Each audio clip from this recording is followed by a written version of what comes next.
Okay, so let's get these needles threaded. I'm going to show you how to do it using the needle threader. I've got one here that's gone a bit awry, and I'm going to show you how that happens. It happens if you try and take a shortcut, which I always like doing, but it's a bit annoying when it does that to your needle threader. So I'm going to show you how to avoid that. We'll start by threading this one here that's all set and standard, so nice and easy, nothing to worry about. You're going to thread the end of the needle threader up the needle until it comes out of the top, and when it appears out of the top, you're going to put your yarn through the top of that loop. So I've selected some crochet cotton, which is 3mm, which is what the needle suggests. I'm going to pull the thread so that it runs loose from the ball. So I've got plenty of it. And then I'm going to pop the thread through the needle threader, like so. And then gently getting hold of the end of the needle threader, pull that thread all the way through till it comes out the end of your needle. Then remove the needle threader carefully. Remember, they're quite delicate, so take your time. And then here we need the thread to go through that hole.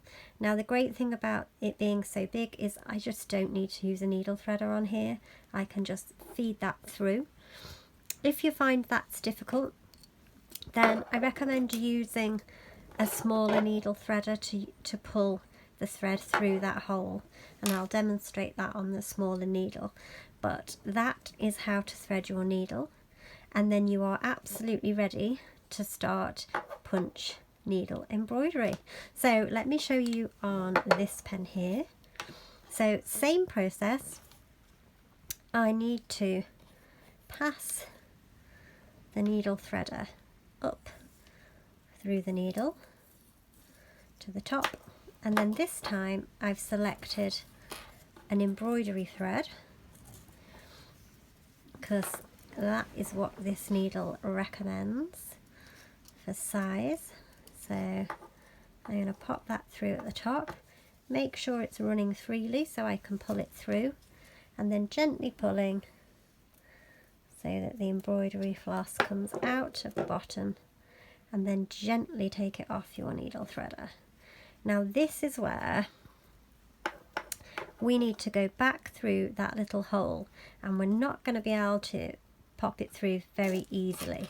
So a little needle threader like this is really useful because you can fit that through the hole and then pop your floss through the end of the needle threader, which is much easier than getting it through the eye of the needle, and pull it through. Gently take the needle threader off, and then you're ready to start your punch embroidery.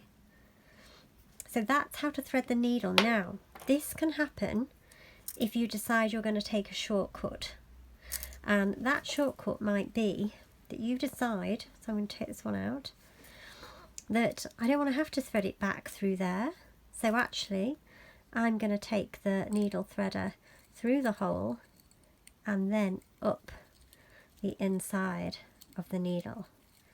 And it's when you do it like that and you're faced with pulling it back through that it can lead to it bending slightly. So, you know, it's up to you. They still work when they're bent, but I just wanted to forewarn you that they won't look as pretty as that if you start bending them through the holes in the needles to get your needles threaded. So definitely we need needle threaders to thread our punch embroidery pens, and then we can be well on our way to start some punch embroidery.